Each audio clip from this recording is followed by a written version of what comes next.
me back my son!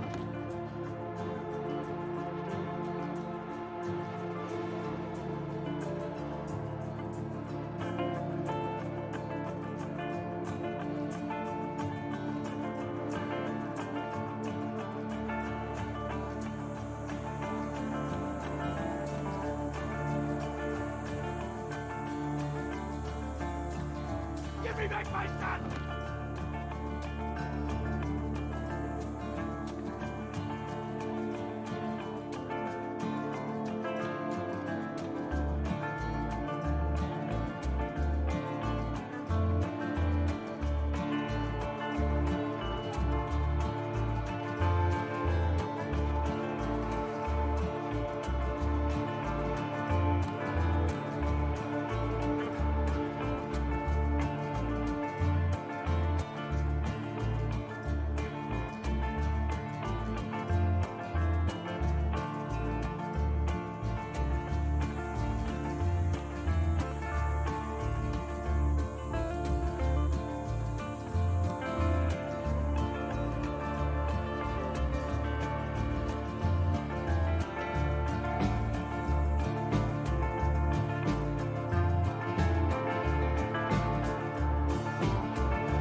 Good. Oh, no, I can't do that one. You're going to be... Yeah, I wasn't. That was going to be bad. I watched an interview with the guy that Good Morning Vietnam was based on. Mm-hmm. And he said that the reason that you hold it all is because you're putting in your contacts and you're finding the record to play and this and that and whatever. And the other thing. Yeah, that makes sense. You am still pissed off. About what? Everything. I noticed. You've been very grumpy today. But you're the one that picked the title of the show. I did pick the title of the show. You're going to command this ship. All I'm going to do is come over here and hit a couple buttons. Fat! It's not a big deal. Get your facts straight. Give me back my son! You're right in a pussy. I'm well aware of your buttons, sir. I'm going to hit a couple buttons, and I'm going to let you control the show. You shouldn't let me control the show. I just have a thing to talk about. I'm going to control the I'm going to let you control the show starting right now.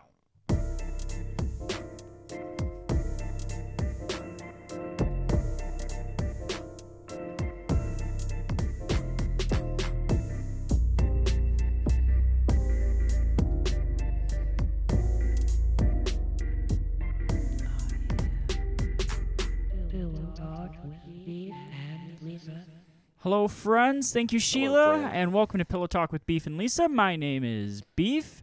Joining me is my lovely co-host and girlfriend, Miss Lisa L. What up, Hello, though? friend.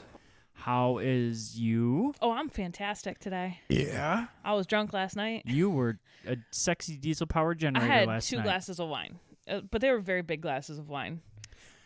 I have like 1/3 of a bottle left. Yeah, I had ice cream. I don't doubt that. So good.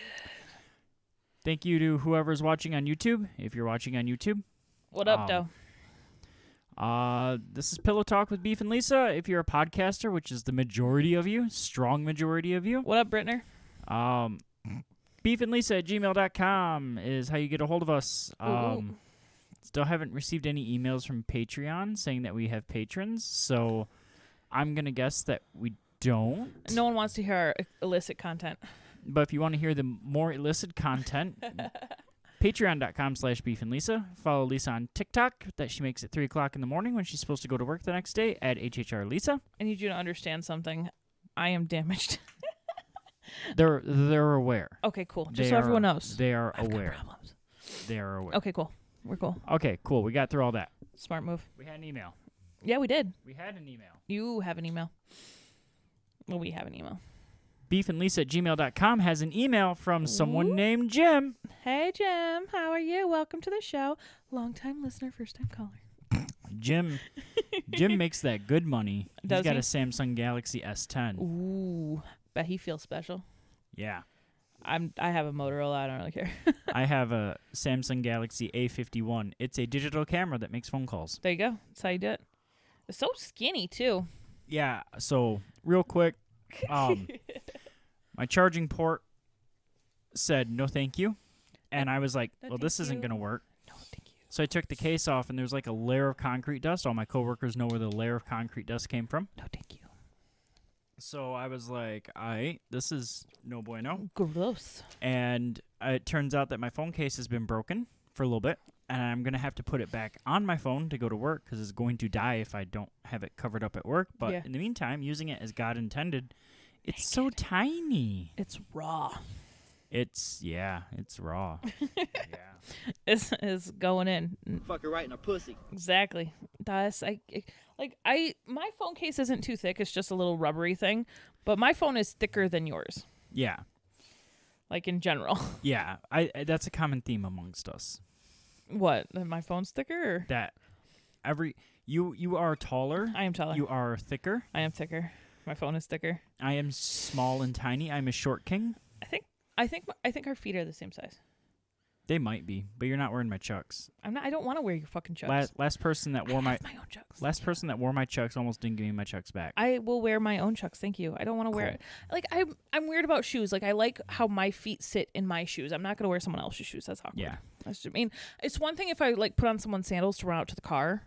Like I've put on my mom's shoes to like run out to the car before, like when I was younger and stuff. Like everyone does that. Like my daughter recently did that with my new slipper things that I got from the store. But like I don't like you're not going somewhere else in someone else's shoes. Like that's No, my ex decided that she was going to wear my shoes to work, which is why all of my Converses are scuffed up. That's unfortunate. Yeah. And she's like, well, you have pink Converses. When are you actually going to wear your pink Converses? I was like, look, lady, I have them once a year, every year. I try and convince my daughter to wear a matching outfit with me on the Friday before Father's Day, and she never wants to do it. But the one year, we forced her to do it because she was 3. She couldn't do it. She had no choice. We both wore pink Converse type shoes with jean shorts and a black T-shirt. That's adorable. And it was cute. That's adorable. I wish I had taken pictures. You should get me some pink Chucks. Nah, they're expensive, and they closed the Converse store at Tanger. Did they? They did. That's unfortunate. Because my daughter and I were going to go there. And get some new shoes? And we were going to I was going to go buy her some Chucks. We're getting a 100% on her report card, or her math test a few weeks ago. Very nice. And they closed it down. That's not cool. So remember when I was like, hey, do you want a pair of Chucks? And you're like, no, it's okay. They're expensive. They're expensive. And you blew your chance because now we have to pay full price. That's okay. It's stupid. It's okay. Last week's topic. How bad of a drunk are you? I think is what we asked. Yeah, what liquor made you throw up the most? Yes.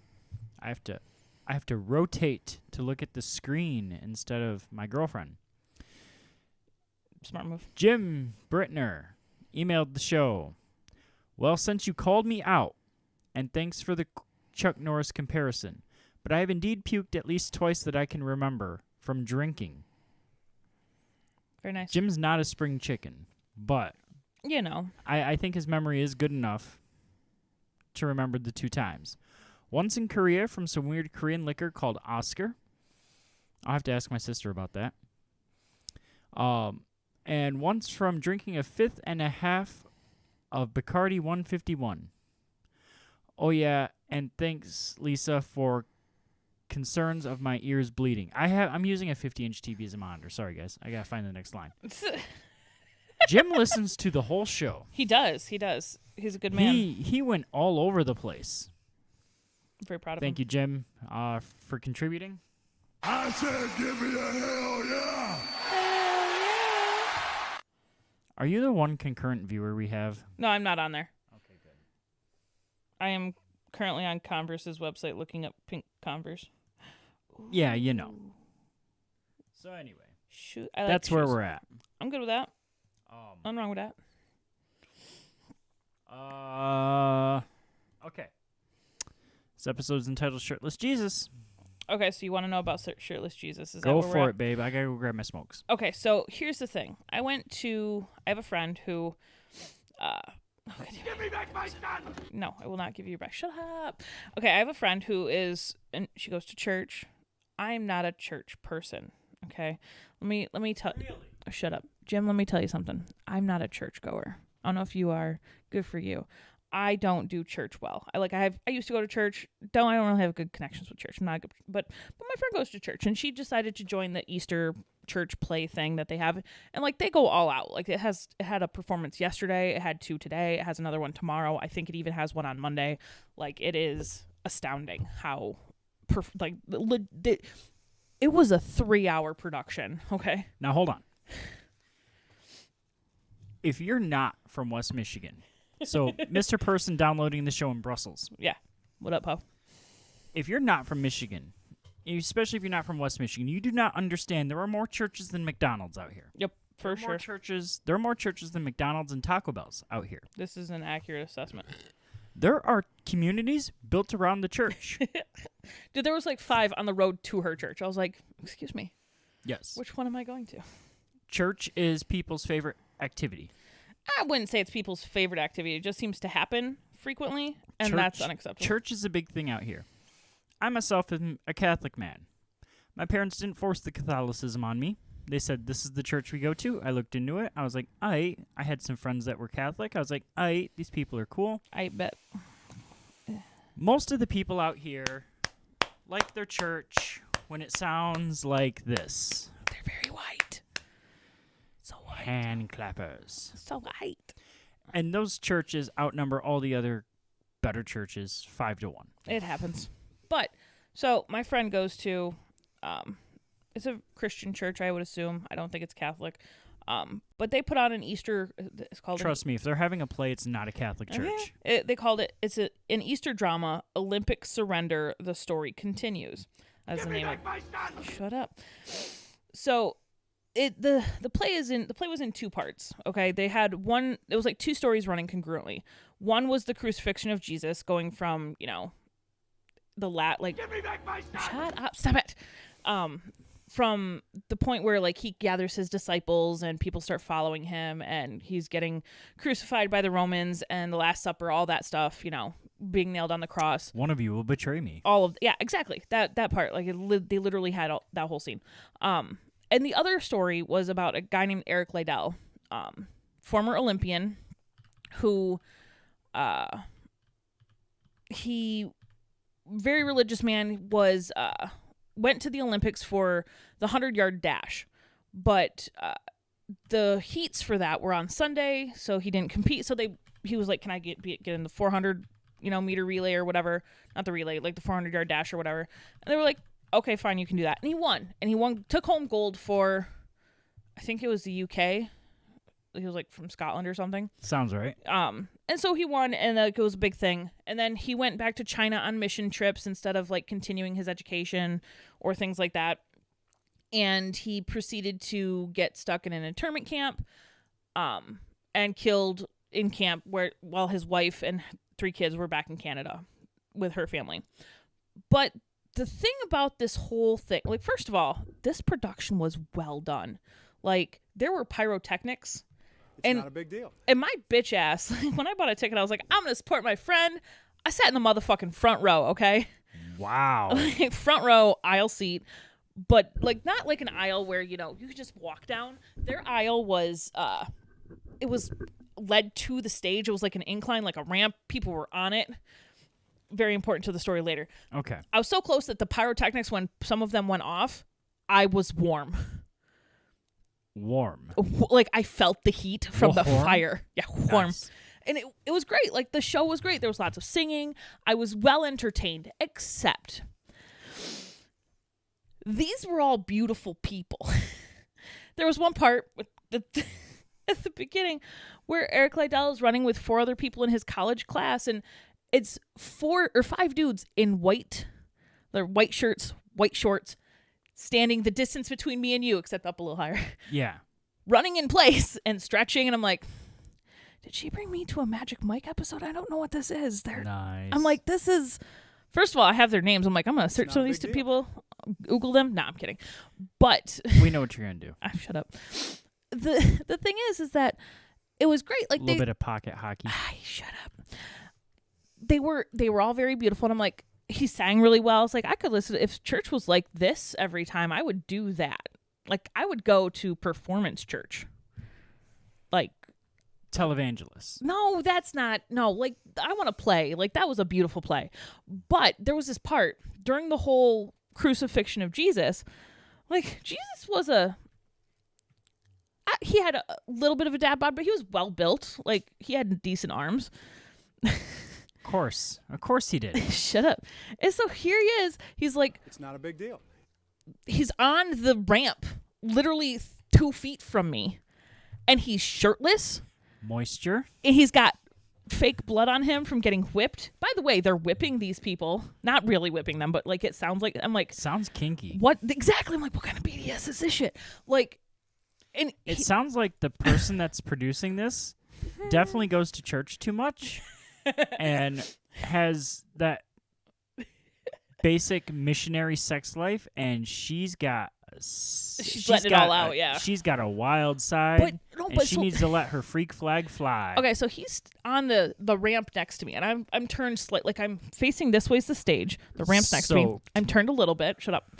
And he's on his knees facing Pilate, whatever, the guy whose name who sentences him to death eventually. But he's in like this little white little short tunic wrap looking thing, and he's got some blood on him, and he's got his hair. Yeah. And at one point, like, he has turned around to face the people behind him screaming, "Crucify me."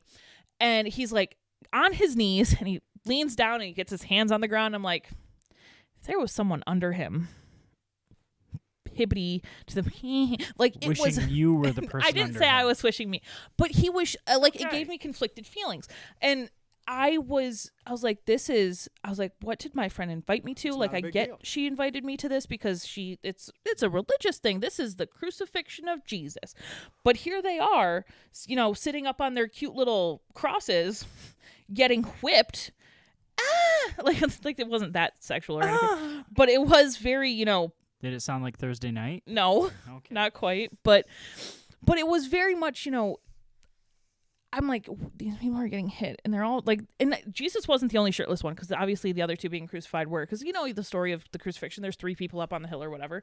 Yeah. And I'm like, there's multiple dudes shirtless getting whipped. It's just like, and at one point Jesus says in the play, he's like, there are many rooms in the kingdom of heaven, and I'm like, in my head, I'm like, okay, so there's a room with one of those like X-shaped things, like in a BDS dungeon, and you can just hook up to A that. sex swing? I mean, that too. I mean, like, there's got to be something like that up there. Like, you said there's many rooms. What are you doing in these many rooms? And then after, like, the whole thing was done, it was great. Like, it was a really good show, other than my brain immediately jumping to sex for the entire. First of all, I'm like, why am I not on fire? I'm in a church. You're not the sinner you think you are. Maybe.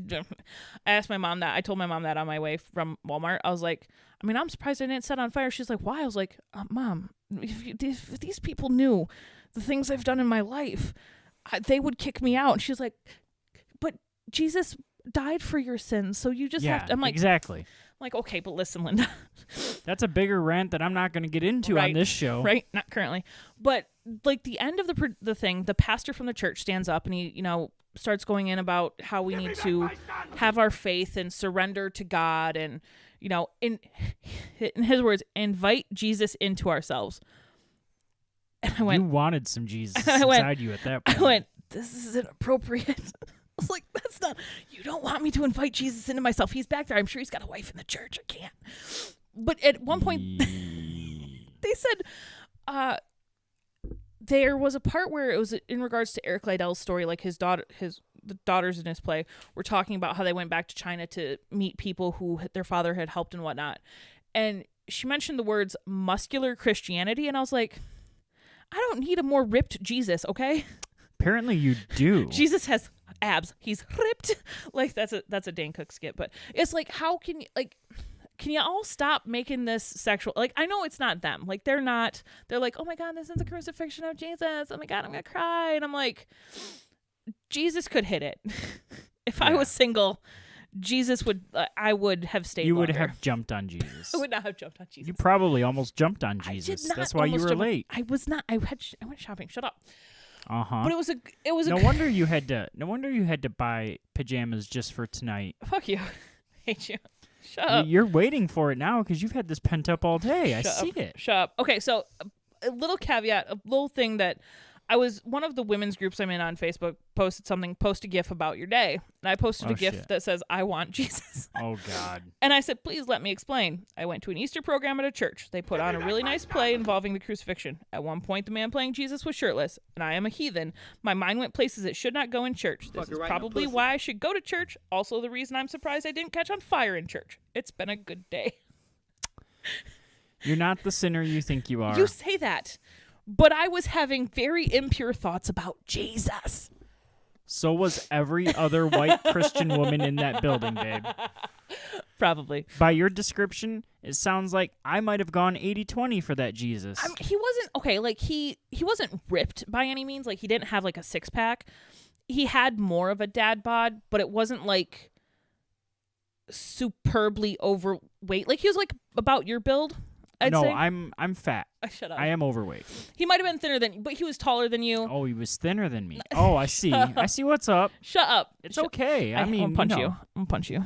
But I was like, I wear my aviators in Target for a reason, so. But I was like, man, this is and then like the guy who played Eric Liddell. First of all, he had a beautiful voice, and I was like, can you stop singing at my vagina, sir? This is unhealthy. I need a wetness drop, apparently. Shut up. Because you are moist right now. You should. There's one from Archer that you should get. Sploosh. That's a good one. Okay. Just so you're aware. Maybe next time. Continue with your story. But it was a good show, and then I went and talked to my friend afterwards, and I whispered in her ear, I was like, I wanted to fuck Jesus. What did you bring me to? And she was like, can you stop? I was like, ma'am, you brought me here. I'm here supporting you. I wasn't coming for Jesus. Sounds like you might. I was waiting for that. But like, it was a good show. Like, it was a really good show. I enjoyed how it was done. It was done very well. There was multiple pyrotechnics. Like, at least it went off at least 5 or 6 times. Very nice. It was a good show.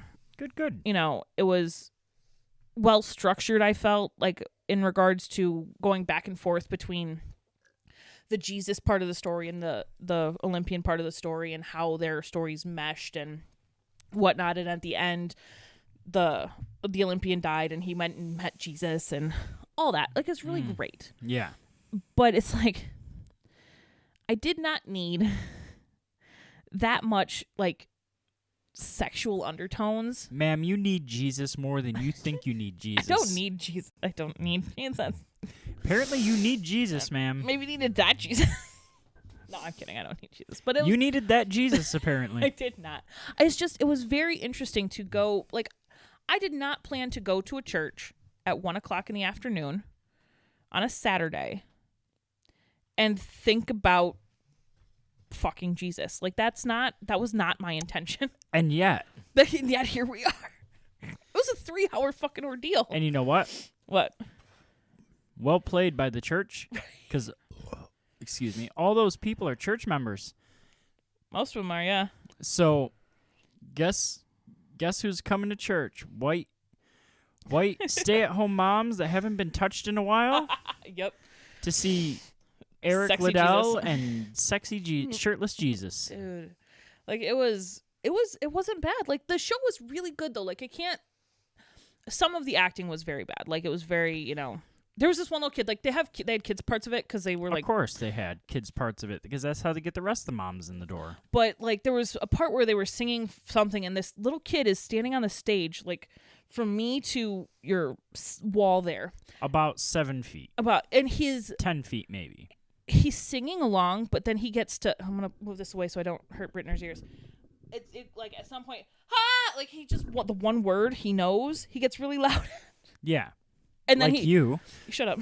And then he sings like parts of it, and then he gets quiet again, and then he rush, like, it's so adorable. I enjoyed it very much. But it was so cute. But then I'm looking at all these adorable children dancing, and then I'm like, shirtless Jesus. And that's what they ended with, essentially. I mean, he put on his shiny robes, but, you know, the big climax of that's the wrong word. The big to-do. The big climax. The big to-do is shirtless Jesus. And then he's getting crucified, and he's like, his arms are out, and he's got to hold himself up, and it's like, can you stop working out in front of us? We don't care about your CrossFit. CrossFit. I get it, CrossFit. Oh, my God. I wasn't even trying that one. You got it, though. I did. It's good. Oh, it was good times. It was good, though. Like, I'm very happy for my friend. She was really into it. She wants to do it again next year, I'm assuming. But, you know, good for her. If she does it again next year, I'm definitely going to go again. Yeah, apparently you're going to go again. Would you like to come with me next time? No, I'm good. I'll stay home. You don't want to see Shirtless Jesus? I feel like you need a few moments of alone time in the car after you go see her play next year. No, I'm fine. They're fine. Jesus Christ, Jesus woman. is Yeah. You were hoping to scream Jesus' name. I was not. Yes, you were. It's okay. I'm not mad. You're like, I'm just gonna fuck it out sounds of you later. like, yeah. Well, I mean, maybe I might be disappointing when I get out there with my dad bod. Shut you know, up. I but like your dad bod. You I'm just saying, like, I should not have you been thinking definitely- these things in church, is what I'm saying. Well, I'll be honest. When I was in church, at 12, 13 years old, we were in catechism class. And this is about the time that, you know, things start going up. Oh, yeah. And things start working out. Hey. And things start becoming things. And There was a couple girls in my catechism class that went to different schools, and I was kind of like, ooh, the impure things I would do to them, like hold their hand and kiss them, you know? So I get it. Okay, no. Holding hands and kissing is one thing. When you're 12, okay, maybe. But when in catechism. Okay, but a 34-year-old grown woman, like, I mean, Jesus could hit it. You were not the only woman in I'm that sure I wasn't. building but, that was like, I need Jesus in me right now. But to show you the kind of person I am, when I left there, I played Lil Nas X's Montero on my phone. Yeah. You know the song? Have you heard it? No, I haven't. Have you heard about the song? I have heard about the song. About him, sliding down a pole to It's all hell. It's all about all the hate is because Lil Nas X is gay. Yep.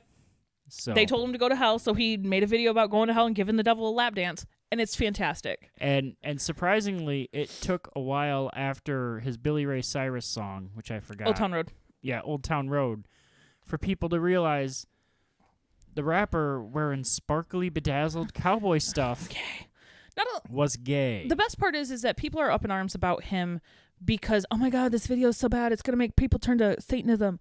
It's like, first of all, he sings about drugs and leaving and cheating on his woman in Old Town Road. Yeah. But that is like, white moms everywhere play that for their kids as like it's their anthem. Yeah. It's like, and it might be. It's like, listen, he does not make music for children. He makes music for adults. Yes, children listen to it. I get it. It happens. But parents are the ones who need to police that. This is the eternal fight between my daughter and her mother and I. We actively participate in her growing up process. Smart move. We say, this is what this is for. She asked her mother, what's the purpose of sex? And her mother goes, honest to God, it's procreation. That's the purpose of sex. Mm-hmm. And she had no more questions. She rested her case on that one. Yep. She will eventually learn what you and I and everyone else listening to this show knows. Oh, yeah.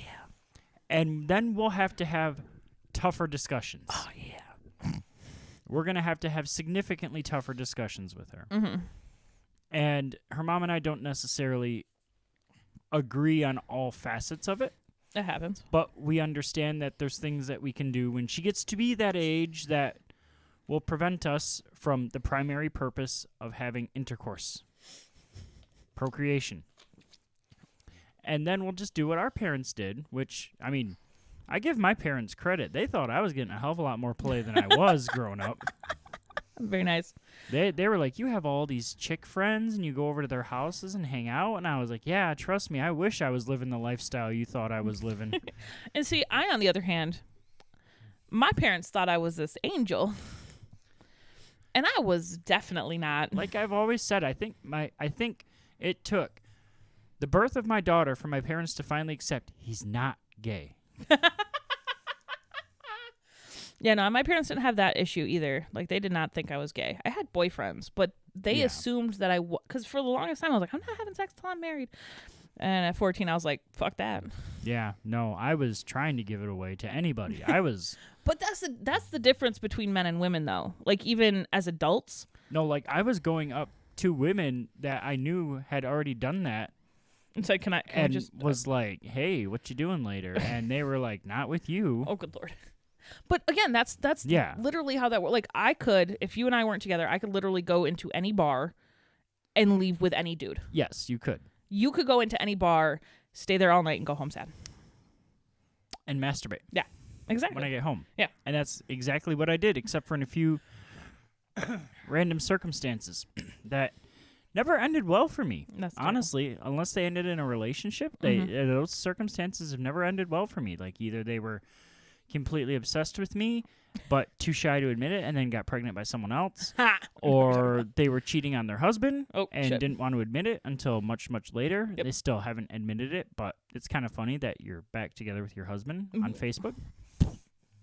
Right. Or, just not good situations. Yeah. Whereas, And see, and this is the thing, is the difference between men and women when they're trying to get laid. Like, women are just as dirty. Oh, fuck yeah, we are. But they have the ability to choose. Mm-hmm. Dudes don't. If you're out and that's what you're looking for, you take whatever you can get because that's all you're getting. Something my ex once said to me, and it sort of rings true, but it has like a hint of misogyny to it. Women fuck who they want, men fuck who they can. This is true. But men marry who they want, women marry who they can. Partially true. That's the part of the thing that makes it feel a little misogyny to me. But it's like, I understand that, like a lot of people, I've seen a lot of it, like, look down on people like me who are, essentially single moms, have kids, and I say single loosely, like I'm not single, I have you, but that's, you know what I mean? Yeah. And they're like, oh, by the time she's 35 and she looks like roast beef, she's ready to settle down. And well, you don't look like roast beef. Obviously, but that's, you know what I mean? They say that you're all worn out like fried chicken. But there's other holes. I'm going to punch you. But the concept is that, as women get older, they're less and less valuable. So they'll marry who they can because they don't have the pickings that they used to. Whereas men, as they get older, they're like, well, I can wait to find who I want to marry. Yeah. Because I can weed out what I want. And because as men get older, their value sort of increases. Yeah. Because, more money, more, experience, all this stuff that's good for men. Whereas women's like, oh, yeah, I've had so many partners and this is what I'm doing. And they're like, oh, that's bad for you. Why aren't you doing that? And it's very different in that sort of dichotomy where it's like, as you get older, you're more prime, whereas I get older, I'm like chop liver. Yeah. I mean, I'm not chop liver, but I'm saying I will say this. There is a very strong contingent of women on the popular dating apps, which is how dating is done nowadays, by the way. If you're older and you're like, why is everyone so obsessed with these apps? I was explaining this to my parents because my sister and I we're not, like, I'm not single anymore. Yeah. But when this conversation happened, my sister and I were both single. This was shortly before you. This was when the other obsessed woman was a part of the obsession, the scene. Yeah. And I said, men my age go two different directions on this because we're kind of like the last generation that was told two different things. Like either, hey, shoot your shot at the bar, or as I was told by my friends, women are at the bar to have a good time too. If they're interested in you like that, they'll come seek you out. And then there's other guys that go out, but like the people that are like, I'd say like 28, 29 to like 30, 35, we're this generation that kind of splits. And all of the younger men that I know, not all of them, but most of the younger men that I know, because there's always going to be assholes. Of course. Are now, women don't want to be bothered at the bar. They don't. And my sister, who is only a couple years younger than I am, said, yeah, I hate when I go to the bar by myself and someone comes up to talk to me. Because I don't know if they just want to come up to talk to me to strike a conversation. She likes to go to cigar bars and drink scotch and whiskey. Fancy. And yeah, I want to go to the bar with her. Yeah, I know. I want to go to the bar with her too. She won't ever fucking answer her phone. I'm going to message her on Facebook, ask her out to the bar. Yeah. But no, go for it. Go for it, because she'll probably more likely go to the bar with you than me. Take your sister out on a date. Well, this ain't West Virginia or Alabama. Friend date. I'm not her sister. So anyway, also you have the same name as her mother. That's fine. So, I mean, I have the same name as your mother too. Let's be real. I know. This is why we don't. This is why we have a no names clause when we have sex. I got asked about that. Did you? That's why I think I'm God. I mean, but anyway, nothing wrong with that. But my sister goes, I hate going to the bar because I feel like that, I don't know everyone's true intention. Are they just trying to strike up casual conversation, or are they trying to hit on me to get me back home? And depending on her mood that night is whether or not she'll talk to the person. Because basically she has to accept that if that person comes up to talk to me, they want to take me home. So if I want to go home with that person, I will start talking to them. Yeah. and then see where the night goes from there. Because if you start talking to a dude who wants to take you home and you're not in that same headspace and you're like, we're just here to talk and have a good time. Yeah. When it's time to leave, then he feels like he's been jilted out of something. Yeah. Which is not cool on any party. Yeah. So, and explaining this to my parents who are 20 years older than I am, so they're both 55, this was kind of an eye-opening experience because my mom grew up with guy talks to you in the bar. You know, he's probably not just trying to strike up a casual conversation, you know? Yeah. And that if you go to the bar by yourself as a woman, you're going to get hit on. Mm-hmm. Because they were like, well, why do you guys all use all these apps? And I was like, because we have to. Right? Like, this is how women want to be approached. Mm-hmm. And then there's specific apps where you can't even send a message to someone. Bumble. Yeah. Unless the woman sends it first. This is the world of dating now. And to a degree, I appreciate and so that. then, if you're a man, you have to... like, I was having this discussion with a married coworker that has been married for... or has been in the same relationship for like 15 years. Mm-hmm. If you're a man dating on the internet, you either got to be incredibly creative, have incredible pictures, or you have to be smooth as a motherfucker, or otherwise your options are scarce at best. Oh yeah, because it's how we as women weed out who we want to talk to. It's not like we're saying, you know, oh my God, you have to be so pretty or attractive to get, you know, what. I like how you're switching your shoes. To get with us, like I wouldn't say when you and I started chatting. It is that way for some of them. Well, yeah. I wouldn't say when you and I started chatting that you were particularly smooth. Oh no. But I enjoyed our conversations, and when we did talk, and I told you things, you brought them up later, which showed me that you had an interest. Like I showed my writing to you, and then a couple days later, you mentioned my writing, and I'm like, sir, you remember that? That's very nice of you. So nice. But it was, for me at least, it's a matter of talking to someone and having a interaction where I can feel comfortable.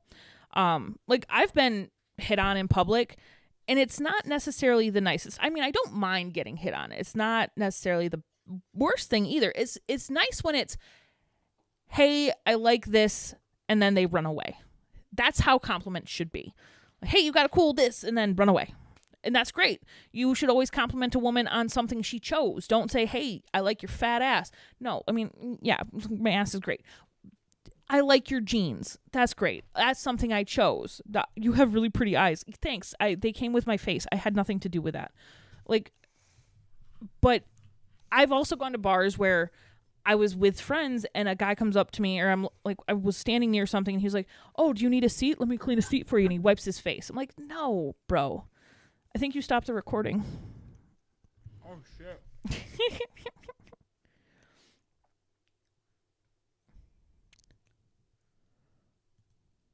Good job. Okay. I don't know what part we missed. I think it was the wipe your face part. Yeah. I go to the bar and I'm like, guy comes up to me like, do you need a seat? Let me wipe my face for you. And I'm like, no, bro, that's unacceptable. First of all, he was like 20 years older than me, and it was disturbing. But it's, I don't know. I don't know how to, that's accurate. 47 minus 9. Okay, we're good. But it's, I hit the keyboard. Yeah, he paused the recording with my headset when I went to go get a drink and some pizza rolls. So apologies, podcasters. You're cool. It's fine. They'll survive. You're good, Brittner. But it's a matter of like, if you're going to hit on somebody, you have to do it in an appropriate way. Because, and yeah. I hate saying, you know, there's the terms out there like not all men, It's blah, not blah, a blah, big blah. deal. But it's not all men. Because like, I don't know who's going to pressure me or who's going to rate me. I don't, like, if you were to walk up to me in a bar, yes, you're shorter than me by a quarter of an inch, but it's a matter of Short king. I don't know if, you know, we start talking, if you're going to feel like I owe you sex. You know, that's how crazy the world we live in is, where if I go out to a bar, like your sister said, I don't know if they're just trying to talk to me or if they want to take me home. And I can't afford not being on edge, which is crazy. So yeah, go ahead. Dating apps are great for that because I prefer to be able to have that distance where you don't know where I live. You don't know what car I drive. You don't know anything other than what I've given you on my dating profile. Yeah. And that helps keep it safe for me. Like, to be fair, you came over to my house and picked me up for dinner. We didn't meet somewhere for dinner. But and I saw your mom van with the Goram license plate. Yeah. License plate. My specialized license plate, which I drove to a church too, by the way. Yeah. But not many Firefly fans anymore. Probably not.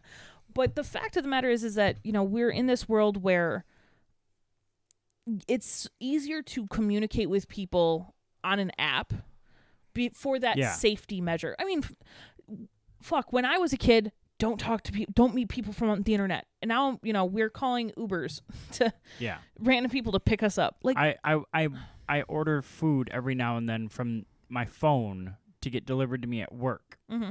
So I don't have to take a break. Mm-hmm. So that never mind. Anyway. But the concept is the same where it's like I have, when I was single, I had in my phone, I used Bumble and Facebook dating. I didn't use anything else. I was just using the two. What? I always, whenever I would meet a woman and they were like, I only use 1 or 2 apps, I would laugh. Why? Because you think she's using twice as many? No, because it's like, wow, that must be nice. And again, that's the You're difference. the only the thing I always hated was how, like, you go on one date and that's fine. Mm-hmm. You go on the second date and you start to build up a rapport with the person. They're like, how many people are you talking to? And I'm like, just you. And they're like, oh, wow. And they get kind of scared off. And you have to explain to them, no, I don't think you understand. I have 4 or 5 different apps on my phone. You're like, I'm trying to talk to a bunch of bitches. I'm regularly swiping. I'm trying to get my dick wet and find someone for the future. And maybe both will happen with one person. Who knows? But I'm only talking to you because you're the only one who swiped you're right too. the only one that responded to a message. Yeah. And I understand that. I mean, once you and I started dating, I was like, hey, listen, I found someone else. This isn't going to work. Yeah. I'm removing myself from the dating pool. You were pool. talking to multiple people. I was. And I deleted my Bumble and I was not. And that happens. And that, again, that's how the difference between men and women where, like I said, if you and I weren't together and I wanted to get laid, I could send out 1 feeler and have 10 responses. Yeah. You could send out 30 feelers and have no responses. I didn't have anyone to send a feeler to. Also true. I mean, you do now, but she's pregnant. And the worst part was she's like, well, why are you talking to that person? We were talking. I was like, no, that was the thing. I was talking. You were not responding. Right. So I went out and found something for myself. Mm-hmm. Well, and that makes me think of the guy who showed up at my house in December, which I found out later that he was arrested for domestic violence. Oh, very nice. I was like, I'm glad I fucking missed that. Like, good deal. Get the fuck out of MySpace, asshat. Like, Tom's still my friend on MySpace, I checked. Of course he is. But, I mean... Hello, friend. Women can be pickier, and in the grand scheme of things, it feels like men are more beggars can't be choosers sort of people. There are some guys that have their options. I know one of them. And he has settled down with the way out of his league, but they make each other happy. And that's another story for a few minutes from now. A few minutes from now, I like that. But, like, that's not common. No. And the people that I hear from that are, let's say, able to play the field, all have the same thing going on for them. Looks? No. God, no. Fuck no. Big dick? Nah. I Smoothness? mean, maybe. A little bit. The big thing they got going on for them is that they're young. Oh. They're single. Mm-hmm. And they have not necessarily their own place, but they have their own space. Yeah. Not at mom and dad's house, which, I mean, I own my own house, but no kids. Yeah. Yeah, and that does make it difficult, for sure. And it was amazing to me when I was single because you'd finally get someone and they start talking. They're like, oh, my God, how are you on the market? After admitting I wasn't really that interested in you, I just kind of swiped right because I was in a swipe righty mood. Mm-hmm. You know, but then they were like, oh, my God, you're an active part of your child's life. Yep. You have her all the time. You don't pay child support because you're an equal parent. You own your own place. You have your own house. You have your own car. You're doing adult things. Mm-hmm. How are you still single? And up until you, there was a portion of it that was my teeth. And up until you, well, actually, including you, a lot of it was I didn't hide who I was. I'm 5'7", short king. Yep. On my tippy toes from L.A. to the Bay.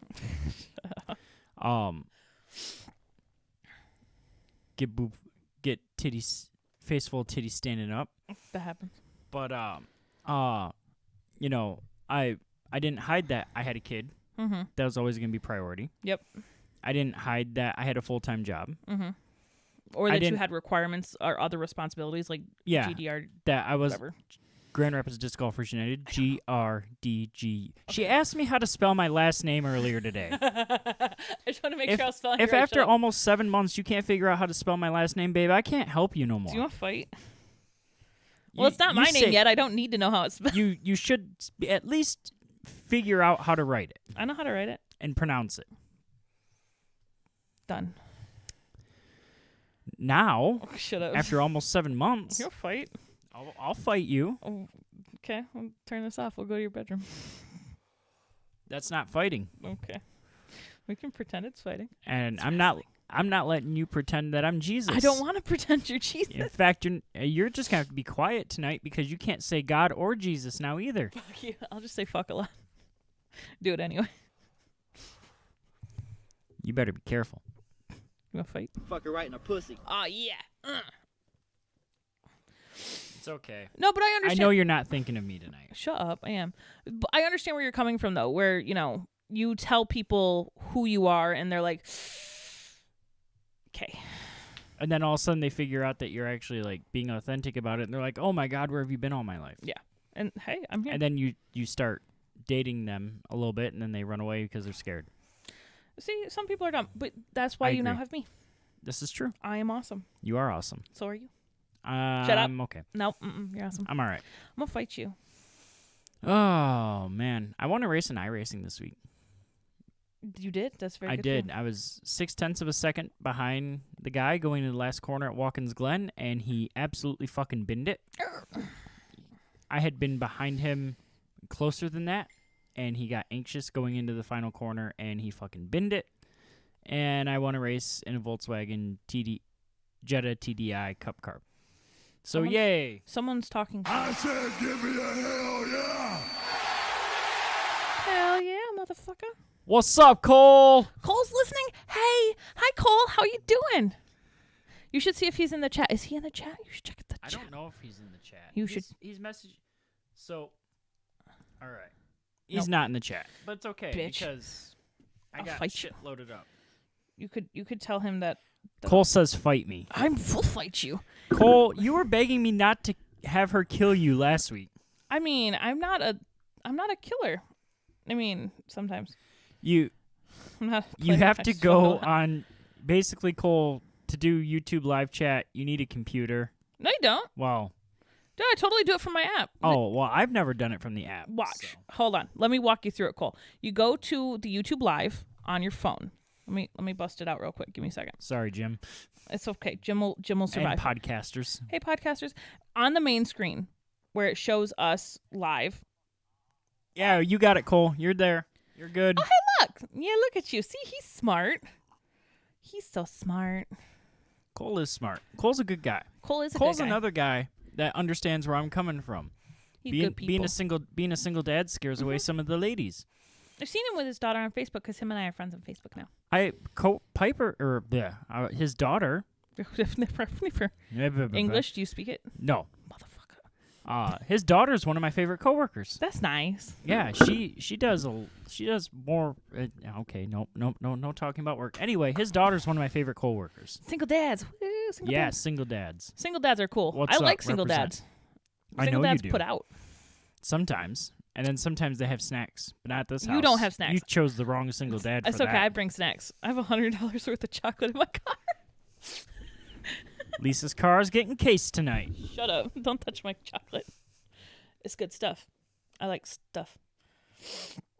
No, but Yeah, you do. I do. But I mean, I like snacks, but I may buy my own snack kind of person. I will buy my own snacks. Fuck you. I need your snacks. This is the first weekend in a while you haven't bought me dinner. It feels weird. How do you mean? You bought me dinner the last 2 weekends. No, I didn't. Oh, well, 2 of the last 3. Can I have an egg? No. Okay. Wait. Okay, hold on. Not this. No. Listen, I buy you dinner when it's our weekend alone. Ah. Ooh, Cole has so many snacks, but Cole is a snack. 'cause Let's be real, ladies. He's like 6'2". He's got some muscle. favorite breakfast cereal. I like Raisin Bran. I'm Fruity Pebbles all the way. Nice. And Good choice. that has not wavered in Years. 30 years. Very nice. I like Raisin Bran. I'm a big fan, but I'll eat whatever. Like if my kids have, like I also enjoy Captain Crunch simply because it tears up the roof of my mouth and then I can play with it all day. Yeah. So I like pain. I'm good. I'm aware. Shut up. So is everyone else. No, like It's not a big deal. I like if I have a bruise, I'll poke it. We know. No, you don't. You gotta be mean to me. Um. No, don't tell him to run. Just because I like Raisin Bran, I'm gonna fight you. I'm gonna fight you. I'll eat me some Raisin Bran. See? Fight me. We're gonna fight. Me and Cole are gonna. I have an idea. What's up? Can we get a kiddie pool and Cole and I can mud wrestle? He might like that too much. We could put it on Patreon and charge people for it. We could. Oh, we could put it on OnlyYams. Speaking of We could. OnlyYams, do you know Danielle Bergoli, No. the Cash Me Outside girl? Oh. Cash Me Outside, how about that? Yeah. She turned 18 a week and a half ago. Oh God. She opened up an OnlyFans. She made $1 million in 6 hours. Jesus. Cole has left the combo. Cole, fight me. Cole remembers our old coworker JC. He has to remember JC. He's been there that long. Anyway, Jesus Christ. my boy JC, I don't know where he's at. I miss him. He and I were the X-Force. Mm-hmm. So that's about how long ago it was. Deadpool 2 was the X-Force one? Mm-hmm. Yeah. So, but anyway, JC would come to work sometimes with a Cash Me Outside hat. And he was all about that person and her rap career. And he's like, I'm getting on Bad board the baby, train yo. right now. Yeah. I mean, she's still making fucking money. She's, like I said, $1 million I mean, on I guess OnlyFans. so. I don't know what she's doing on OnlyFans. But to be fair, Bella Thorne did an OnlyFans and she made like $1 million in a week. Yeah. But none of her stuff was like explicit the way OnlyFans Yeah. is supposed to be used for. It was all like pseudo erotic.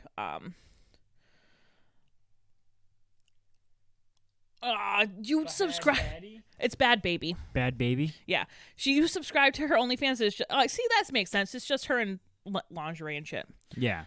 See, that makes sense. She's like, I'm not giving up the goods, but you're still making a fuck ton of money off of it. That's what Playboy's for. That I want. See, this week I'm starting an OnlyFans. Sit. Very nice. Selling my fucking socks. Feet pictures and socks. Keep waiting for it. It keeps not happening. Dude, I have 3 days to myself this week. Good for you. Totally gonna fucking Congratulations. What the fuck? You know, you're What? You won't do it. You won't do it when the kids are gone. Yeah, You're going to take naps. I don't need you to play out what's actually happening in my life. Ma'am, I know this because we're going to have the person in Brussels is probably the person in Brussels and the people in Canada are probably waiting for you to open up the OnlyFans. Good, let them. And they're just waiting for the announcement on the show. Maybe I won't announce it on the show. They're waiting to go to OnlyFans.com. I don't know how it works. I assume it's going to be like OnlyFans.com/HHR Lisa. No, I don't know. I'll to probably think of something more sexy for them. Be able to See my feet? I need to get a pedicure. Play Maybe with I'll your get a pedicure first. But ma'am, I know what you're going to do until your kids come home. Sleep? Sleep. Okay, so You're going to work and you're going to sleep. I might clean up the mess I made by my DVDs. Yeah, and You know, at some point, you got to come get this damn computer desk. At some point, you got to clean off that damn computer desk. When you tell me my car is ready to accept your load. It is. I need a needle nose pliers, and I can open my back door. Yeah, you can. With some needle nose pliers. And then I'll invite Jesus in. Fuck her right in a pussy. But in the meantime. Yeah. Yeah. Yeah. So. Yeah. By the way, thanks for asking. My favorite cereals are Fruity Pebbles, but I also like Life. Uh-huh. I miss Life Vanilla. That was awesome. But usually it's Life Cinnamon, and then Cap'n Crunch. Cap'n Crunch is good. Yeah, Cap'n Crunch is always. Cole said, "I'll accept your load." I know you will, Cole. Hot. You're gonna have to on Monday morning. Mm-hmm. Oh yeah. I pulled some of those tires for you, bro. Hot. Yeah, that's right. I pull your run every day, Cole. I'm gonna pull something. I had a coworker. Reach around. What? I had a coworker who was screaming my name because one of the people that works in the office was trying to find me, and because I can look clear over top of her, I didn't see her. And also, it's very loud. There's a garage attached to our warehouse, so you have impact wrenches and grinders going off all day, tire machines, and you have forklifts running around on a rough concrete surface going dunk dunk dunk dunk dunk dunk dunk dunk all day. And so I don't hear when people say my name. Like, I tune it out. Say my name. Say my name. So, coworker comes walking up to me and goes, "Hey, didn't you hear me screaming your name?" I was like, "Oh, I hear you scream my name all the time." And he goes, "Yeah, in your dreams." And I said, "No, I'm usually awake when I masturbate." I remember you telling me that. Nice. Very nice. Well done. Yeah. Very proud of you. Garbage. So, no, that's I know. someone else. I know. That's funny, though. Yeah. Speaking of Garbage. I need to remember to take mine out after Yes, the you show. do. It's just been sitting out there for 7 hours. Good job. Like, it's been sitting out there since you got here. I'm aware. That was 7 hours ago. I've seen it. I even went out to my car. You did I was twice. 20 feet away from the You went trash out can. twice. You went out. I went out, came back in, turned back around, went back out, Yep. came back inside. No. The best part is you walked to where the trash is, put down the bottles of water, turned around, and went back. Yes, I moved the trash bag out of the way You're so to ridiculous. lay down the water. Was like, oh, I forgot to take my multivitamin today. See, and this is why I keep my trash next to my stairs. So, I don't know if you know this. I do know this. You don't have the same sort of setup I do. I get that, but Yeah, it's easier. Your stairs are there's surrounded not a by third bush. person that wants to park in my driveway. no. Yeah, it's easier Ever? for you to keep it there, There's a fire pit and a trash can in my third stall in my driveway. and that's great.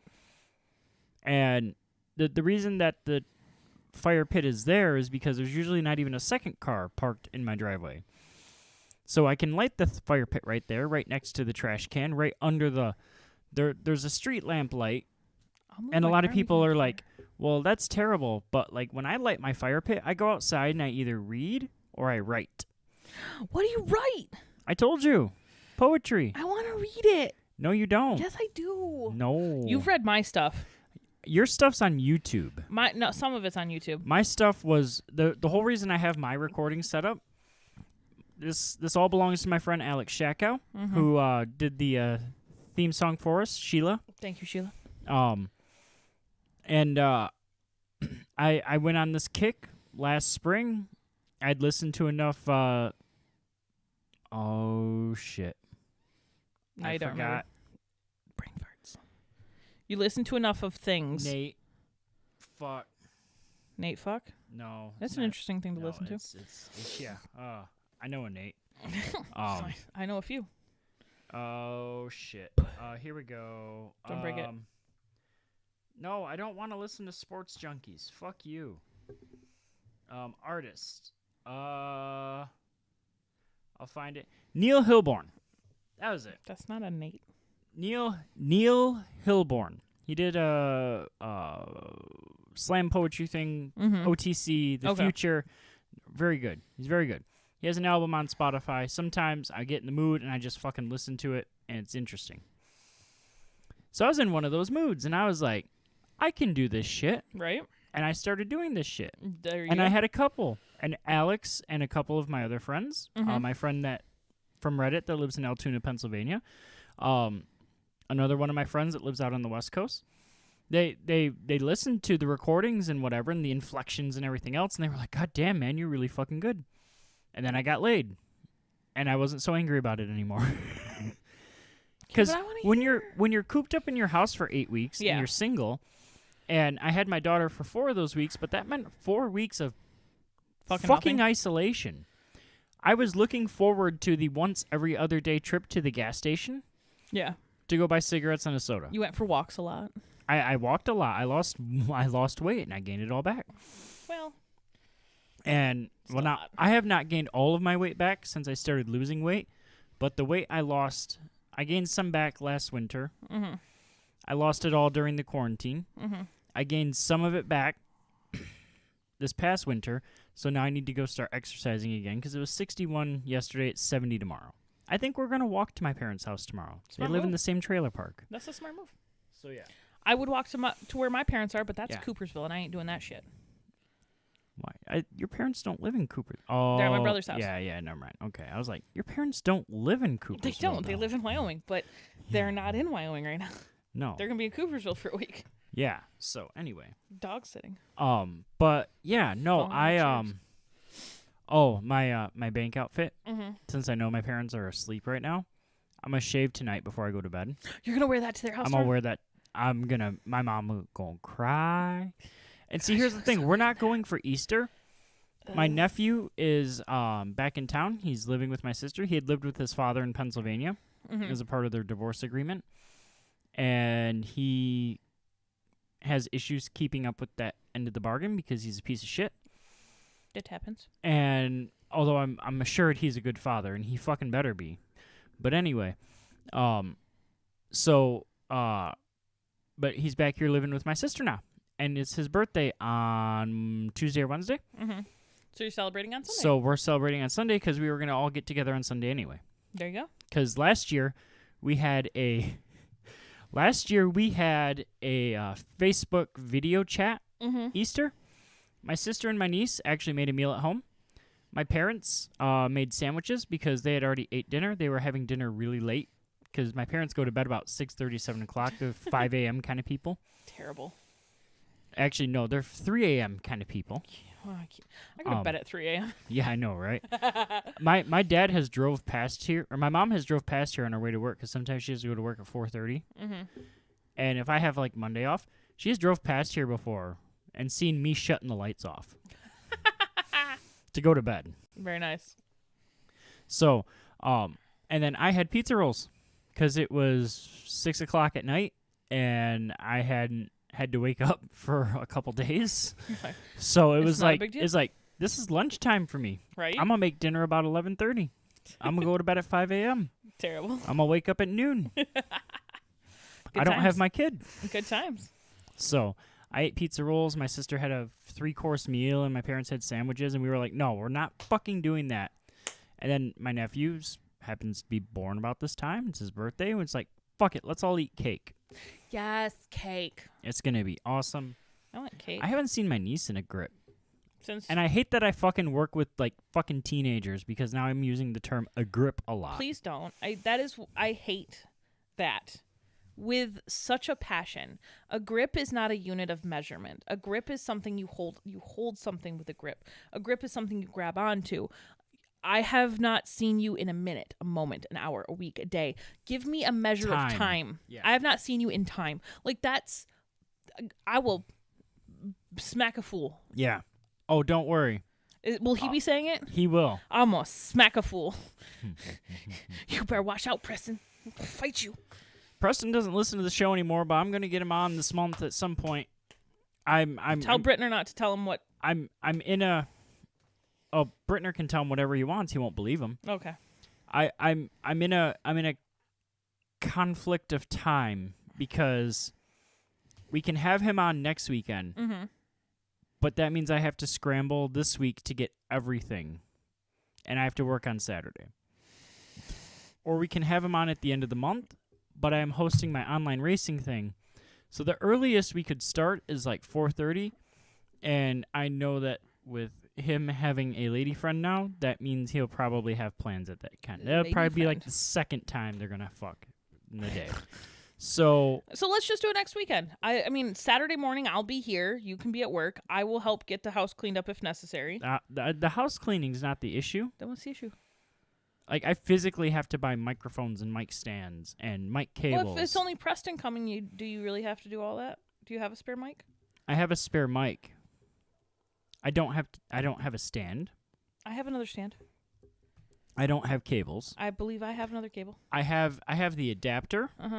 But I have to test it all out. Okay. Before he gets here. Okay. I have a lot of shit to do. I can see that. And I don't want to do it tomorrow. Fine. We can wait till the end of the month. That's up to you. I mean, it's. But then I got to convince him to come to my house at 4:30, 5 o'clock in the afternoon. Tell him there will be snacks. I'll make ham, cream cheese. Cracked chicken? Oh, I can make cracked. No, I thought he was vegetarian. No, he's not. He stopped that? No, he gave that up because he knew the Super Bowl was coming up. He was like, I don't eat meat. Fuck this. It's Super Bowl time. I like wishy-washy vegetarians. It's more fun that way. But I can definitely make cracked chicken. Oh, good. Make a double batch. Yeah. In Lots my of Instant Pot? Yeah, in your Instant Pot. Oh, yeah. Put it Cole, in your we'll pot. bring you some We need to make cracked chicken so I can bring it to work because people ask about it. Why? Because I talk about it all the time. Because we talk about it all the time. Because it's good food. Yeah. It's good food. Cole, come back. Cole ran away. Yeah. He said he was getting out of the chat and then came back to the chat and then left. Well, you know. It's all right. It's okay. He doesn't Cole, love us. we love you. It's okay. He doesn't love us. But, By the way, Cole is an excellent fucking man, and it doesn't get said enough. Aww. And I hate the way work is scheduled out right now because I don't see him enough. That's adorable. So. But yeah, I can. I'm wondering where Giuseppe is because he said he was going to be around. Giuseppe! Do you want me to tell you how to make cracked chicken, or do you want me to just make you cracked I just chicken? want you. If I want cracked chicken, I'll call you. Okay. That's why you have the. That's why you have the combination Pizza Hut Taco Bell. It's also 8 quarts instead of 6 like yours. Yeah. Mine's bigger. Damn right it is. Everything about me is bigger. Man. My tits. Whoever bought that for you must really love you. He does. Aw, what's his name? Beef. You have another boyfriend named Beef? Oh my god. Shut up. You have a problem, lady. I just like red meat, man. I can't help it. We had to have a discussion at work this week about if pork was actually white or red meat, and I said, no, it's a marketing campaign. Pork is red meat. They got the Google out because they didn't believe me. I'm like, look, my nickname is based around a red meat. Mm-hmm. Trust me, I have done the research. Because one of my coworkers no longer eating red meat, not even bacon. That's terrible. Who? I'm not going to talk about it. Okay. That's personal. I understand his point. Heart disease runs in his family. Oh, okay. He did some research, and he's constipated all the time. That makes sense. Then I can understand it. But And I get it too. Like, I know deep down inside I should not be eating as much beef as I do. I'll eat the beef. No, you'll suckle on it, but you won't eat it. I mean, I'll eat part of it. No, that's swallowing. That's not. That's a liquid. That's not a solid. Accurate. But like I get it. Those things do run in my family. I should not smoke. I should not drink caffeine. At least not as much caffeine as I fucking drink. Right. I shouldn't do a lot of things, but I do them because it feels good. Yeah, pretty much. That's right. And I could be setting myself up for some failure later in life. It's okay. I'm just saying. I could make some healthy lifestyle changes, and it wouldn't be the end of the world. We all could. That's I will say true. I've lost a couple more pounds, by the way. You're doing good. What you at? I don't want to say it online. Okay, give me some numbers in the air. Nice. Yeah. That's lower than I thought. Is it? It is. Very nice. What did you think I was? Oh, no, Yeah, you're doing good. Woo. It doesn't help that I come over to your house on Thursday to eat lasagna, and I'm like, so how much did you eat today? And you're like, I had a muffin a few hours ago. No, I had a muffin at 8 o'clock in the morning. And then nothing till dinner.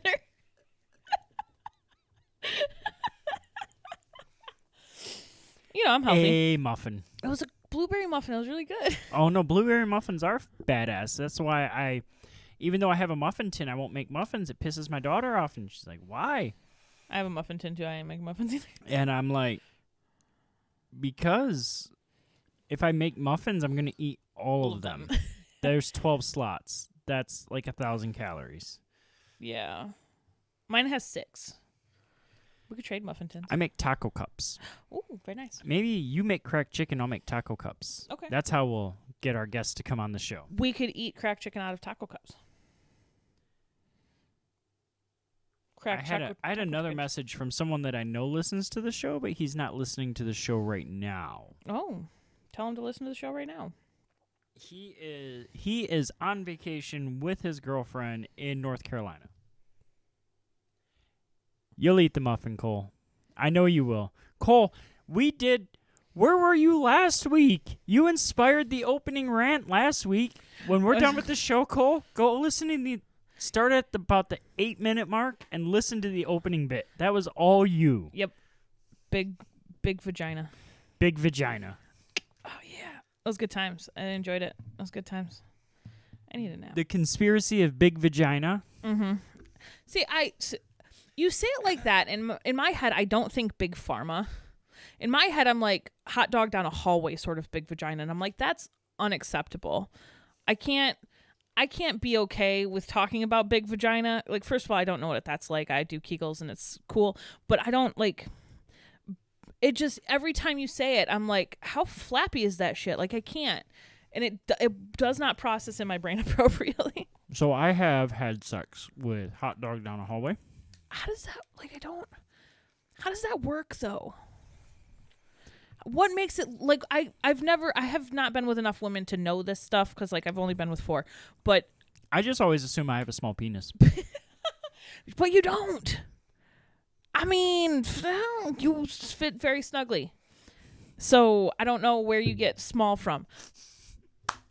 But I don't understand how that, I mean, like, Kegels are a thing. It exercises all of your pelvic floor muscles. Mm-hmm. Is good for your body. It's good for the sex. Like, why do not more people, first of all, why do not more people do this?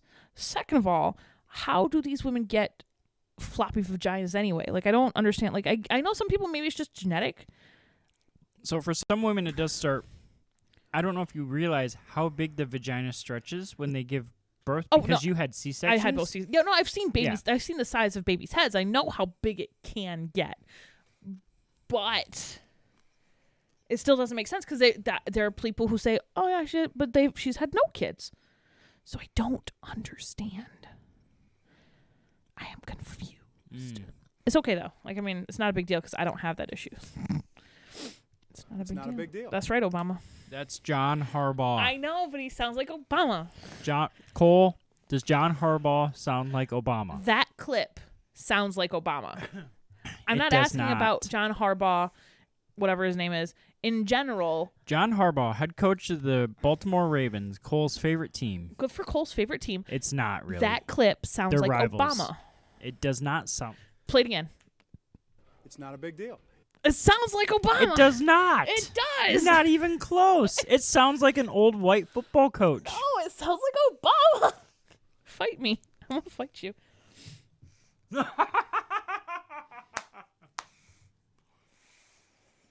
I'm not hearing. Cole says sounds like Shannon Sharp. I don't know who that is. Football player. Oh. Former football player. Is it a boy named Shannon? No, yeah. Very nice. Super Bowl hero Shannon Sharp. Very nice. Yeah. I always find it interesting when I call people for work and they have chick names. It's very confusing. Like, sometimes people are lying. They're like, I've had people like, yeah, that's me. And they confirm their social security number. I go through all this stuff. That's not me. How did you think that was me? I'm like, sir, I don't fucking know. I talked to a dude whose name was spelled rare, and he pronounced it Ra-Ray. So don't fucking tell me what your fucking name is, okay? I don't fucking know. Getting wet for Jesus? No, shut up. Shut up. Give me back my son! Cole says, as much as he sounds like Obama, I sound like Shannon Sharp. Okay, well, you must sound a lot like Shannon Sharp then, because that fucking sounds like Obama. Cole sounds like a white guy. Cole is a white guy. He's very much so a tall, attractive, available white man. He is everything the women on Tinder are looking for. There you go. Do you have the Tinder, At least Cole? what they... Yeah. I don't know. I would assume. Maybe. Is he trying to get laid? I don't know, man. He's in the live chat. He can tell us. Okay, cool. You gotta read it. So if you didn't watch the couple of episodes before my living room got destroyed with doing spring cleaning and just never got taken care of. I face the TV, but I don't read shit on. I sit next to a 50-inch TV, and I face her diagonally. He said he's semi-available. He's semi-available. That's good. I mean, being semi-hard is also good. Semi-hard will get you in the door if it's wide enough. Every time it's mentioned as a door, I always think of the part in Family Guy when Peter and Lois are like, "He's knocking on the back door. Should I let him in? I'm scared." Should I let him in? I just think that's the funniest shit. Fun fact, I used to have a teal button-down shirt that looked like Lois's blouse. Oh. Because it looked like Lois's blouse, and all my friends were... this is when Family Guy first came out. Yeah. Well, it was a big thing. And they were like, "You look a lot like Lois." And I was like, "What?" But I have... I'm not even close. You're like, I am a Is my nose bigger than I think it is? Shut up. Cole said he's got a girl. She's cool. Slow burner, though. Word. Makes sense. Cole, this is what I admit. We don't talk anymore. You guys should have a bro date. Like, we just need to talk at work. Like, Well, you could also have a bro date. I mean, we could do that too. Emily's coming over for dinner on Wednesday. Who is? Emily. Oh, nice. Yeah, maybe we'll have lasagna. Or cracked chicken. Nah, I don't think her and her daughter were fans of that. But that's okay. Too fucking bad. That's what they get when they go to the Lisa L household. No, it's fine. I'll do something different. Maybe I'll make her bring something over to make. I mean, it's either lasagna or I make dinner. He said he's cool with a bro date. Good. We're gonna go fucking out. I know Cole's got disc golf discs. We're gonna go fucking. That's where that sentence needed to end. We're gonna go fucking. I know Cole has disc golf discs. All right, you guys could go play around at disc golf. Oh, we're gonna go play around at disc golf. Can I come? Sure, I guess. We'll be doing this as you're at work, though. Oh, okay. Yeah. Fine. See how that is. Don't love me. I love you. That's okay. I'm kidding. He said, "Let's do it." All right, cool. We're fucking going. Not next week, but the week after. You guys can go on your bro date because you have your daughter this week. Fuck, man. It's okay. Next week. Next week. Yeah. Not next week, as in like April 4th to 9th. No, yeah. But the following week. It's 1:02 a.m. It's been April 4th for an hour and 2 minutes. You want to fight me? You don't want to fight me. That's I the do thing. want to fight you, but I want to fight you. No, you want me to be Jesus. I need you to stop it. I don't want you to be Jesus, because then you'd be a married guy at a church. You want me to be Jesus, and it's okay. He said beef does love you. It's not a big deal. It's adorable. It's not a big deal. I talk about you at work all the time. Why? Because I can. But I'm not exciting or anything. You shouldn't be talking about me. Because I want to brag about my girlfriend. What's there to brag about? There's nothing like. Do you really want to know? I mean, is it sex? Sometimes. Okay. What's he defending me for? He always has your back and defends you. I want to know who's talking shit about me. No one's talking shit about you. I'm keeping you from killing Cole. I'm not. And he's begging me to stop. First of all, I'm not going to kill you, Cole. I may leave you in a state that would lead to death. No, I'm kidding. I wouldn't do that either. Yeah, she's not kidding. First, hey, I am a lover, not a fighter. I talk big. Yeah. But I have no bark or no bite. I have all bark. You have plenty of bite. Hey, I felt it. That's a different kind of bite, sir. It's different, and I'm okay with that. I wasn't even asking for bite. I don't bite whatever I want to bite. No, you won't. Cole said he's scared. No, you're not. Don't be scared, Cole. Be scared, Cole. Be very shut scared. up. I'm doing everything I can. I am a good person. I was once slapped by a girl for dating her boyfriend. Was not my fault, okay? Well, that's his fault. It's not my fault. So I didn't retaliate. I didn't fight back. I went in the bus and I cried. We were at a church function. Oh yeah, you told me that. We were like at a church thing at some school like kitchen thing making cake, and she slapped me, and I went and cried in the bus. As one does. As one does when you get slapped at a church function by a chick for dating her boyfriend. When, like... But I mean... Why is it your fault, though? Exactly. It wasn't my fault. I didn't know they were still dating. We were out on a canoe trip thing, and she didn't go to it, and he was there, and we were flirting, not intentionally, but, like, it happened, and we were, like, in the lake with some friends, and they were like, oh, you two should date. And he was like, all right, cool. And I was like, all right, bet. And... Yeah. Then we kissed. And then they proceeded to... She smacked me. Whatever. I'm going to tell you what I told my coworkers last week. You cannot yada, yada, yada sex. We didn't have sex. Oh. I was like 12, 13 okay, at the time. mind. Like there was not any of the penetration at that point. Who's Chuck? Who is Chuck? I know Charlie. Who's Chuck? Are they the same person? Because some people named Charlie do go by Chuck. I have never called the Charlie that I think Cole and I know Chuck. No, he has always been Charlie. In fact, for the last almost 8 years, I see him and I'm like, good morning, Charlie. And he has not once ever responded, good morning, angels. And it's pissing me off now. As soon as you said good morning, Charlie, I immediately thought that. And Charlie is an old man, and he would get the if anyone got the reference, he would get the reference to the original TV show. Cole said he was trying to protect his name. Sometimes we don't care about names here, sir. We rarely care about names. It happens.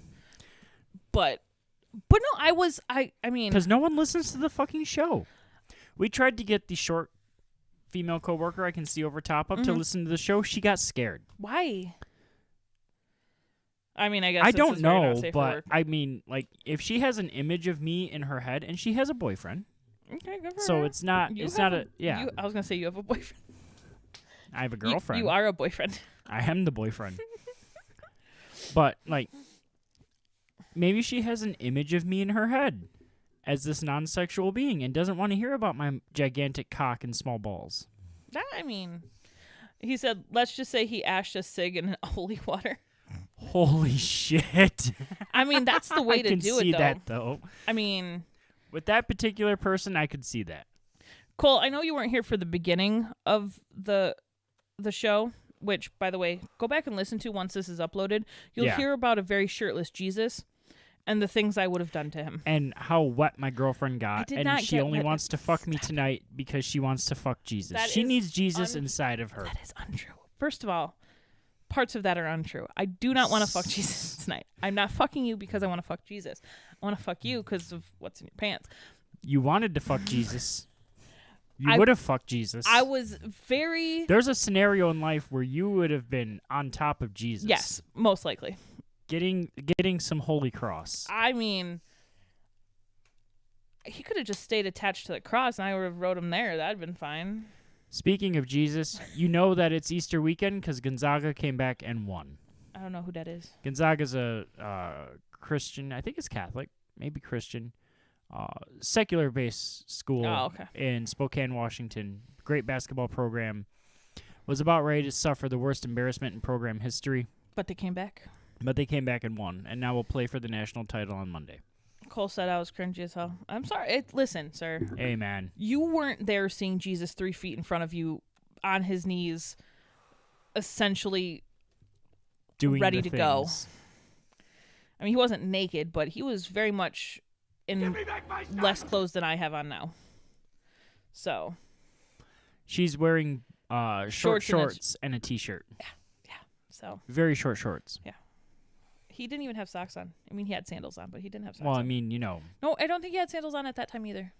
Well, I mean, he's about ready to hang from a fucking cross. That's and true. do some CrossFit. And they were, like, dragging him around the the church whipping him. And it's like, oh shit, I didn't hit that button. all of a sudden it's the end of the show. Good job. I mean, it's getting close, but not quite. Good job. But like, I mean, I can't help that Jesus was, enjoying the... Good night, Cole. I'll see you Monday. Cole's like, I can't listen to any more about sexy Jesus. Well, no, he's got a kid, and it's 1 o'clock in the morning. Oh, well, that's true, too. So, like, his kid's much younger than my kid. They need attention. So they're going to wake up and be like, Dad, whereas mine's like, oh, fuck, you're awake? Now I got to do shit. Right? Now I can't listen to like, my BTS. Get dressed. Right? Bye, Cole. Have a good night. But, yeah, no. Good times. Yeah. It's almost the end of the show. It is almost the end of the show. We've had a good show. Premature ending there. You did premature. Because you got to stop pushing the buttons. I'm smoking less at work, which makes me want to smoke more at home. No, you should just maybe smoke less at home, too. I'm just saying.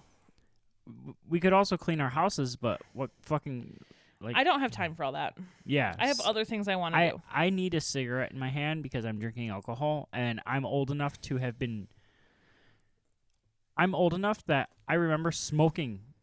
I remember having to buy a pack of cigarettes before you went to the bar, because you were going to be at the bar for 6 or 7 hours, and between you and the people you were sitting with, you were going to smoke a pack of cigarettes that night. And I'm just not a smoker. I've never... That must be nice. I also have never gone to a bar for 6 or 7 hours, except for possibly...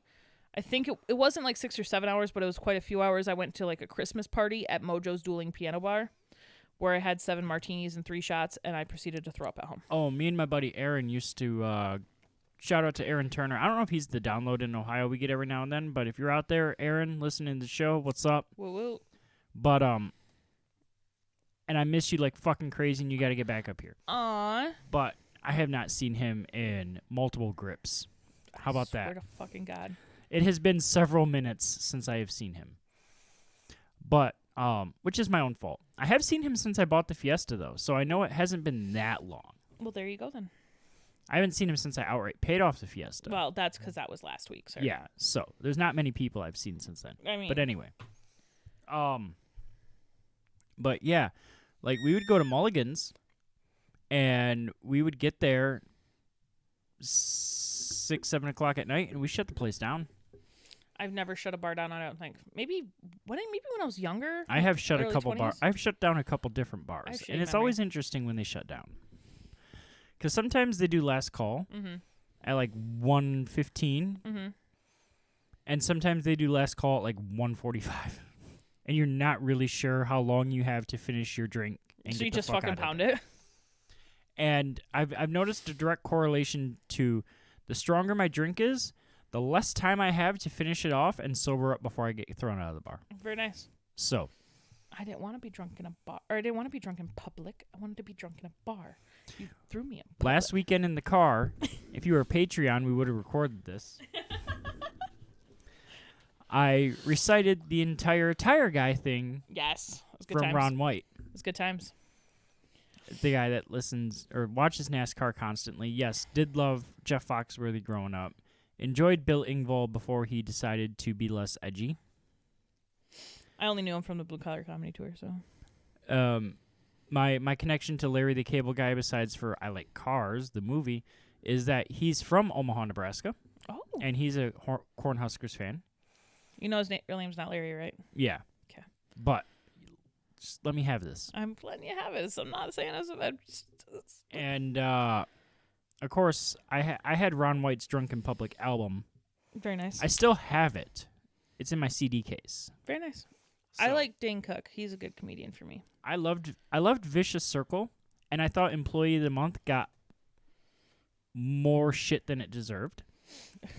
And then Good Luck Chuck was also pretty good. Oh, I loved that man fell off the face of the fucking earth. Well, he had I feel like he got accused of like playing up like he got accused of plagiarism hard. Not just plagiarism, but like selling out when he did stuff like Good Luck Chuck and whatnot. So the guy sells out the Boston Garden. Mm-hmm. I know it was called TD Ameritrade Arena. It's completely a different thing. But he sold out the arena the Celtics and Bruins play in. And then it took him like 6 years to get accused of selling out. Like, the dude was playing arena shows. Yeah. But then again, though, Boston's a weird town. Like, I'm still convinced Dropkick Murphys could play that same arena now that hosts the Celtics, that hosts the Bruins. They could play that show. They could do their St. Patrick's Day shows there. And it would sell out. 20,000 fucking screaming people wanting to sing Dropkick Murphy songs. And then they go out on tour, and their regular arena is 1,000 people. Boston's just a weird fucking town like that. I bet the Dropkick Murphys could sell out Fenway. Okay, the album I'm thinking of Dane Cook is Harmful If Swallowed. That one's good. Was that the one where he got hit by the car and the shoes flew off his head, or was that after Vicious Circle? I think that one... Vicious Circle was the Mind Ninja and the tree. The one with the Harmful If Swallowed was like the parking structure. You're backing up. No, not that one. I haven't heard that one. Oh, it was so good. I'm gonna have to play it for That you. reminds me, next weekend we got to watch Netflix as a joke. Okay, yeah. Because I need to see the rest of that engagement bit. I don't even remember who the lady is, but I need to see the rest of it. I understand. And we got to watch I have not watched SVU since I became a parent. People that were parents said you will stop watching SVU when you become a parent, and I was like, whatever. And I watched one episode of SVU after I became a parent, and I was like, no. Can't do this. I'm not doing this. Because it happened to be an episode where children were not sexually exploited, but SVU was assigned to them because of the age and their experience working with children and minors. And I was like, I'm the fuck out of here. I got like a 2-week-old baby. You noped the fuck out. So I heard about Stabler quitting the force and quitting the show. I didn't actually watch it. I heard about Benson's promotion. I never really watched it into it. Like, I've watched episodes of it, but I've never been like so into it. Like, oh my god, I go watch. Oh no, it was religious for me. Oh no, I don't know. It was on par with NASCAR. That's terrible. And the Detroit Lions. I'm sorry. But Stabler's back with organized crime, and organized crime's different. It's not SVU. They use SVU to set up him coming back. They tie up the loose storylines. Now, who did you like more on SVU, Stabler or Benson? Richard Belzier. Munch. Oh yeah, the one Munch that they killed and off. Munch and Finn, Ice-T. Belzier and Ice-T. I like those two. They were my guys. They were good. But I can relate to Stabler because I have anger issues. Which is sad, but whatever, fuck yourself. But I can also relate to Benson because my daughter, I'm told that I have a soft, gentle side. I can see the good in people. I related to all of them. I mean, yeah. But if you're like, which one more describes you? Oh, it's fucking Stabler. I'm gonna kill a motherfucker. He fucks with my family. Makes sense. And I'm gonna fly off the fucking handle if you're a fucking pedo. I really enjoyed B.D. Wong. I hate that they killed him off. Oh, I didn't know they killed him off. It's okay. I don't really care. But yeah, they did. I don't know. Yeah. I have been so far profiler? removed from these shows. Well, he wasn't a profiler. He was a psychologist. Yeah. Well, he was an FBI profiler. Oh, I don't know. Yeah. Which was a really weird time because they did him doing the profiler right around the time with Criminal Minds, which is another show I had to nope the fuck out of once I had a kid. Dude, I fucking love that show. I just was watching that the other day. I love Thomas Yesterday. Gibson. And then Joel Magnet, the first guy that led the department. Oh, you're talking about yeah. Gideon. Yeah. Mandy Patinkin. He was in Princess Bride. He was, yeah. My name is Inigo Montoya. You killed my father. Prefer to die. Yeah. Yeah. And then the guy that looked like Craig T. Nelson but wasn't. Who's Craig T. Nelson? Coach? Babe, you're old enough to remember Coach. The TV show. Like, it sounds familiar, but I don't know. Oh, my fucking God. Craig T. Oh, my God. I got to reevaluate. Do you mean, okay, now. first of all, do you mean Rossi? Who the fuck is Craig T. Nelson on? No, it's not actually Craig T. Nelson. I understand it's not Craig T. Nelson. You said he looks like him. But Yeah. no one on fucking Criminal Minds looks like him. Because Hotch and Gideon, those are the two people you mentioned. Yep. Those are cool. I like that. Rossi is the older guy with dark hair. Is that who you're talking about? Because you sure as hell don't mean Shamar Moore or Matthew Gray Gubler. No. Not either one of those two. No. Here, let me bring up Rossi for you because I can. Yeah. No, I swear to God, he looked like Craig T. Nelson. I could be misremembering. You are most definitely misremembering. I'm sure I'm misremembering. No, the guy before him that was in that position. There wasn't a guy before him. There was. There was Hotch, and there was Gideon. That's it. God damn it! All right, you talk. I'm gonna look this up. I can't. Listen, I can't talk and prove you wrong at the same time. I mean, I can, but there wasn't another dude prior to that. There was Gideon. You mean Gideon? No. Hold on. I'm holding because you're wrong, and I am right. Do you mean like season 1?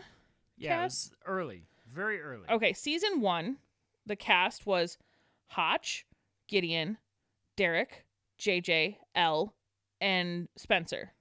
That's it. That's it. That's it. There is no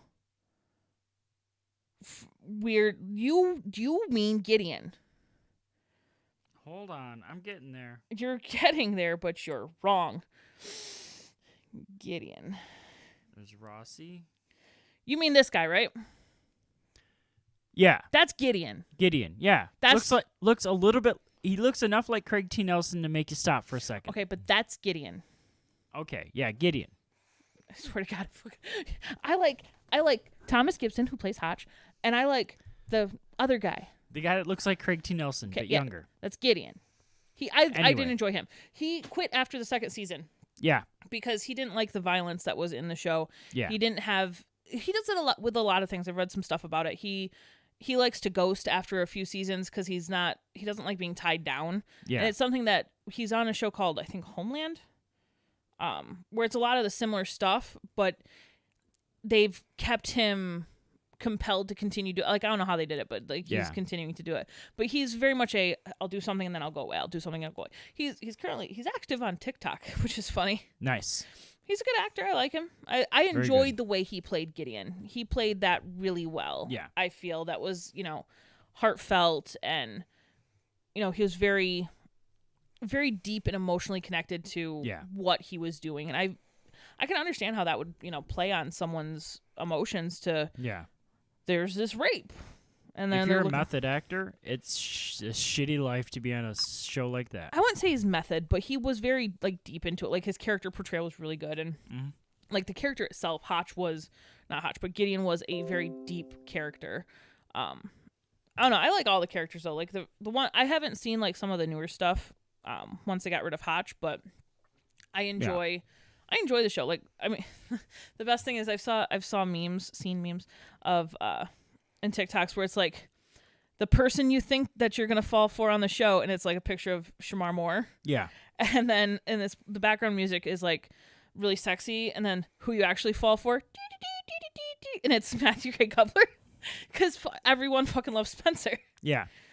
I love that Spencer's sidearm is a revolver. 6-shooter revolver, chrome 6-shooter. He's so awesome, and he has to get gun qualified on that, like one of the hardest guns to shoot. And I think he's hilarious. Like, I enjoy his portrayal of a genius kid who knows everything, and like some of their outtakes, like I've seen on TikTok, are super funny.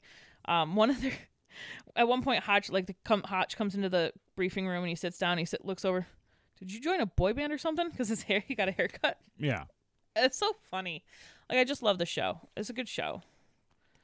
I love their connection. I love Thomas Gibson because I loved Dharma and Greg. Oh, I love Dharma and Greg.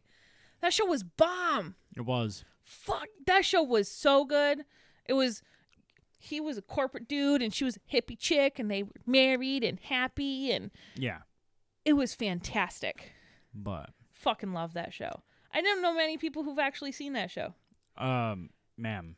Yeah, I used to stay up at night and watch Spin City. Love that show. Home Improvement. What was on after Home Improvement but before Spin City? I don't fucking know. I don't like that was like those weird shows like Soul Man with Dan Aykroyd, where he was playing a preacher in Detroit, trying to play up the Blues Brothers thing, but he was a bad boy preacher riding a Harley to church and whatever. Oh Lord. I remember Yeah. in 6th grade, was it 6th? Yeah, it was 6th grade. We did we were playing Hangman in social studies one day. Mm-hmm.